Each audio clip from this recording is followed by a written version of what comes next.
सर्वप्रथम आपण आमच्या विधिमंडळात आपण पाहिलं असेल, भारताचे सरन्यायाधीश भूषण गवई साहेबांचा आम्ही सगळ्यांनीच महाराष्ट्राच्या वतीने सत्कार केलेला आहे. त्यांना मनापासून शुभेच्छा दिलेल्या आहेत आणि आनंद व्यक्त केलेला आहे. तेच होत असताना देखील आम्ही विरोधी पक्षाकडून त्यांना महाराष्ट्राच्या विधिमंडळात नेमकं काय चाललंय, विरोधी पक्षाचा आवाज कसा दाबला जात आहे आणि विरोधी पक्ष नेता हे आता मला वाटतं चौथं अधिवेशन आहे. निवडणूक झाल्यानंतर, सरकार स्थापन झाल्यानंतर अजून विरोधी पक्ष नेत्याची निवड किंवा सिलेक्शन हे अध्यक्ष महोदयांनी कसं केलं नाहीये याबद्दल त्यांना अवगत केलेलं आहे.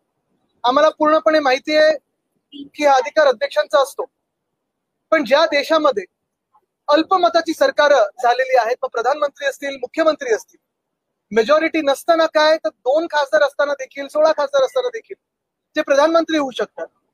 जिथे मायनॉरिटी गव्हर्नमेंट असेल किंवा युतीचं सरकार होऊ शकतं, आघाडीचं सरकार होऊ शकतं.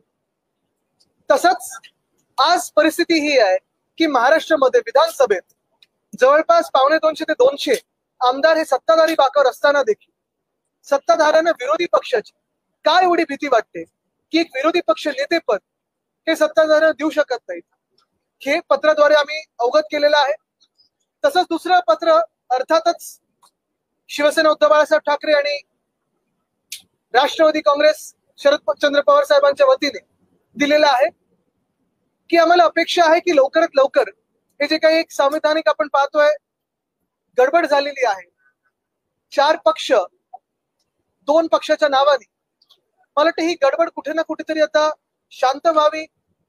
हा सगळी जी अडचण झालेली आहे, राजकीय असेल, सामाजिक असेल किंवा संविधानाच्या प्रमाणे, ती निस्तरणं गरजेचं आहे आणि ते देखील आम्ही विनंती सरन्यायाधीश महोदयांना केलेली आहे.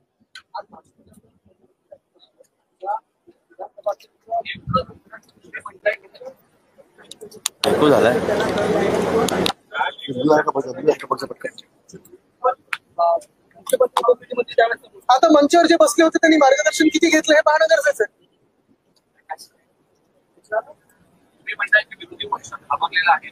सत्ताधारी पक्ष घाबरले विरोधी पक्षाला. आता रोज आपण पाहत असाल, आम्ही वेगळे लक्षवेधी असतील आणि नुसतं आम्हीच नाही, कारण लोकशाहीचा चौथा स्तंभ म्हणून आपण देखील आणि आपलेच विषय आम्ही कधी कधी हाऊसमध्ये मांडत असतो. प्रत्येक दिवशी भ्रष्टाचाराचा काहीतरी विषय येत असतो लोकांसमोर. मग आपल्याला आठवत असेल मागच्या वर्षी जे मी ते उन्नत मार्ग गायमुख ते ठाणे या उन्नत मार्गाबद्दल आपल्या माध्यमातून लोकांसमोर हा विषय आणलेला, तोच विषय सुप्रीम कोर्टाने या सरकारला ते टेंडर रद्द करायला लावलं, कारण 3000 कोटीची गफलत त्याच्यात होती. म्हणजे प्लॅनिंग मध्ये गफलत, फायनान्सेस मध्ये गफलत, ही सगळं गडबड घोटाळा सरकार जो आहे ते आम्हाला घाबरतं, कारण प्रत्येक दिवशी आम्ही एक वेगळा त्यांचा घोटाळा असेल, भ्रष्टाचार असेल तो लोकांसमोर आणत आहोत.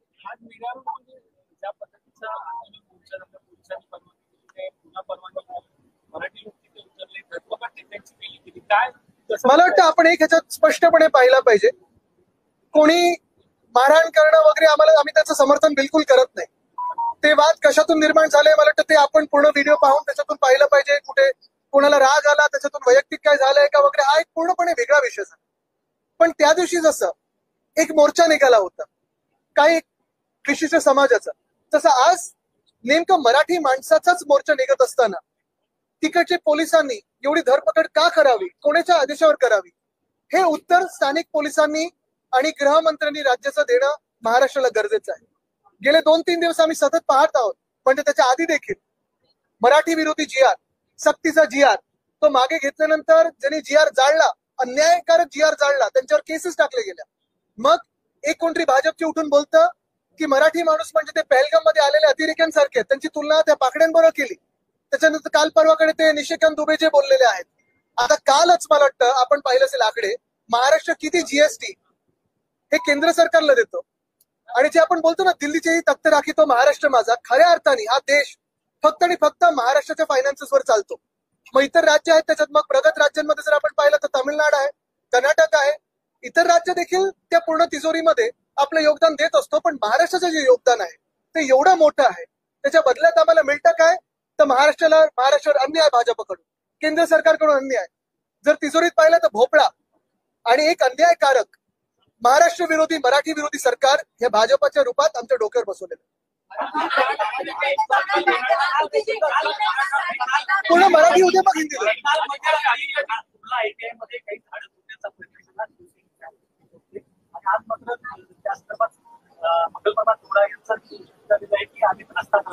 आता गंमत अशी झालेली आहे रस्ता करण्यासाठीचे. काल आपण पाहिलं असेल, मला काही पत्रकार मित्रांकडून माहिती आली रात्री अचानक की कुर्ला ITI इथे 9,000 झाडं कापण्याचा एक त्यांचा प्रयत्न होता. 48 प्रकारच्या प्रजाती आहेत त्या झाडांच्या. आणि गंमत अशी आहे की मागच्या जागतिक पर्यावरण दिनी की 9,000 झाडाचं मियावाकी अर्बन प्लांटेशन हे तिथे केलेलं, अर्बन फॉरेस्ट. एका वर्षात त्यांना ते नकोसं झालं आणि काहीतरी स्विमिंग पूल किंवा काय मैदानी खेळ वगैरे तिथे करण्यासाठी ह्यांनी आता काल हा घाट घातला होता. पण ह्याच्याही पुढे जाऊन आज जे काही उत्तर ट्विटरवर मी पाहिलं मंत्री महोदय लोढा साहेबांकडून, ते होतं की आम्ही रस्ता बांधत होतो. रस्ता करण्यासाठी 9,000 झाडं काढणं गरजेचं आहे का? ते जर तुमच्याकडे अधिकृत परवानगी असेल झाडं उखडण्याची, तर मग तुम्ही रात्री जाऊन का करता? आणि JCB घेऊन कोण झाडं कापतात? म्हणजे बिल्डर मेंटॅलिटी ही त्यांची बदलत नाही.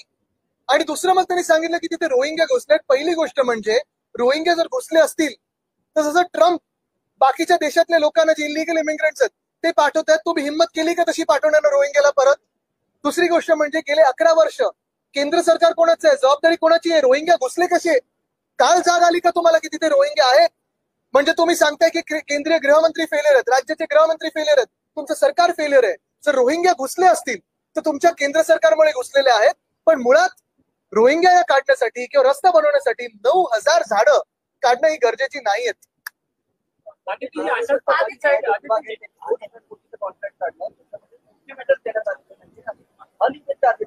आता काल आपण पाहिलं असेल मुख्यमंत्री महोदयांनी त्यांच्या मागे उच्चस्तरीय एक चौकशी लावलेली आहे. सहसा सरकार असं चौकशी ह्या काळात तर पाहिलेलं नाहीये, पण खास प्रेम असल्यामुळे. एक मिनट, मैं पूरा मराठी होने का फिर मैं हिंदी में बात करता हूँ.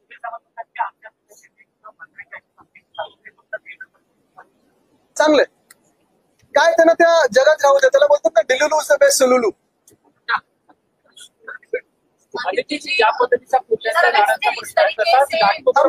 पहिले मराठी. तसंच घाटकोपरमध्ये खंडोबाची टेकडी नावाचा परिसर आहे, तिथे देखील अनेक प्रश्न असे येतात. आज देखील आता आमच्याकडे एक प्रश्न आलाय जो मीरा भाईंदर मध्ये, तिथे एका टेकडीवर कारशेड तिसऱ्यांदा तर जागा बदलली. झाडं कापण्याचा आणि डोंगर कापण्याचा तिथे प्रयत्न होत आहे. आपण एक बघतो, काल पण मला अनिल परब साहेबांनी हाऊसमध्ये विषय घेतलेला आहे. अजून एक अशी विकासक आहेत ज्यांनी घाटकोपर इथे प्रयत्न करत आहेत, तर तिथे तो देखील विषय आम्ही उद्याच्या हाऊसमध्ये मांडू. एक मिनिट होणार टेकड्या कापायच्या, त्याच्यावर बोगस झोपड्या बनवायच्या, त्याला नंबर टाकायचे आणि त्याच्या बदल्यात PhDची घरं मिळवायची.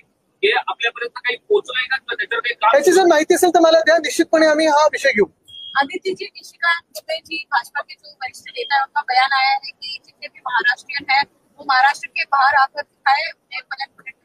ये कल ही इसको मैंने जवाब दिया है. निशिकांत दुबे ना कि उत्तर भारत का कोई प्रतिनिधित्व करते हैं, ना कि वो उत्तर भारतीयों का प्रतिनिधित्व करते हैं, ना कि वो हिंदी भाषा का प्रतिनिधित्व करते हैं. बहुत सारे ऐसे लोग हैं जो महाराष्ट्र में बहुत सालों से आते रहे, देश के हर कोने से आते हुए, क्योंकि ये एक स्वप्न नगरी है, माया नगरी है, लेकिन अपने व्यवसाय के लिए हो एक सपना लेके आते हैं कि मुझे यहाँ उन्नति करनी है, आगे बढ़ना है. सभी का हम स्वागत करते हैं, लेकिन हमारा जो विरोध था वो हिंदी के सख्ती को था, ना कि हिंदी भाषिकों को है, ना कि हिंदी के भाषा को है. अगर ये निशिकांत दुबे ऐसे बोले हैं तो मैं उनको यही पूछना चाहता हूँ, भाजपा को ये पूछना चाहता हूँ कि इतनी हिम्मत वो जाके पाकिस्तान में दिखाए, इतनी हिम्मत वो जाके बांग्लादेश में दिखाए.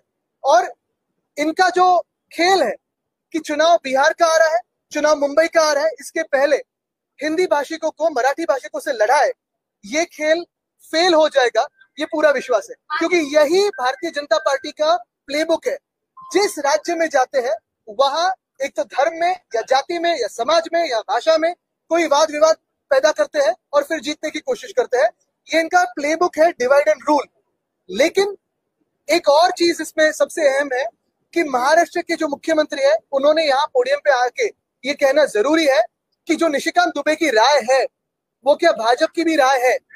क्योंकि भाजपा महाराष्ट्र के खिलाफ कितना जहर मन में पैदा करता है खुद के और दूसरे लोगों के, ये आज दिख रहा है.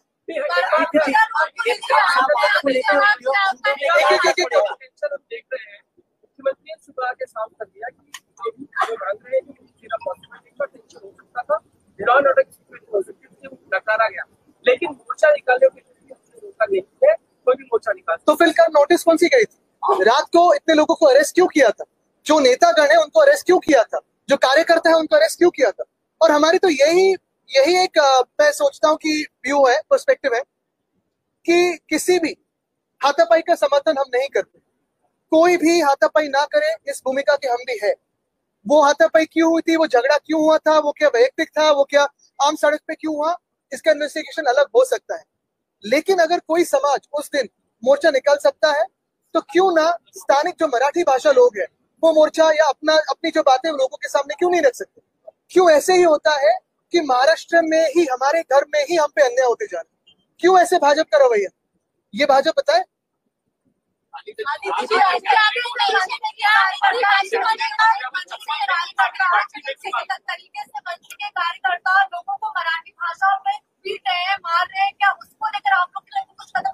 देखिए, पहली बात तो ये है अगर आप देखें तो मुंबई में काफी सारे मराठी मानुस पे भी, मराठी समाज पे भी अन्याय हो रहा है पिछले 2 सालों में भाजपा के राज में। बहुत सारे ऐसे भी सोसाइटीज है जहां पर अगर मराठी हो तो आपको घर नहीं मिलेगा, ऐसे कहा जा रहा है। बहुत सारे ऐसे सोसाइटीज है जो कहते हैं आप गंदे लोग हो, मटन मांस मच्छी खाते हो, आपको घर नहीं मिलेगा। बहुत सारे ऐसे भी लोग हैं जहां कहते हैं कि अभी भाजपा का राज है, मराठी चलेगा नहीं। तो वो गुंडागिर्दी के ऊपर आप क्या कहेंगे? तो वहां तो कुछ ना कुछ रिस्पॉन्स, मैं नहीं कह रहा हूँ कि देना जरूरी है, लेकिन वहां कोई आदमी होगा, उसको गुस्सा आया, माथा फिर होगा तो देगा उसको रिस्पॉन्स।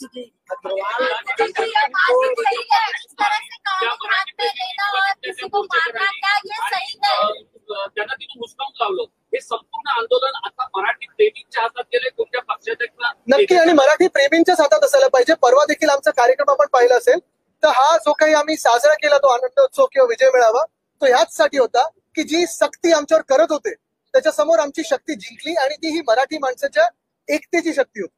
एकटं नाही तर एकतेची शक्ती होती. आणि महत्वाची गोष्ट हीच आहे की कुठचाही झेंडा, कुठचाही पक्ष न पाहता सगळे मराठी लोक आणि मराठी प्रेमी लोक, अनेक अमराठी पण होते त्याच्यात, हे सगळे महाराष्ट्र प्रेमासाठी एकत्र आले. धन्यवाद.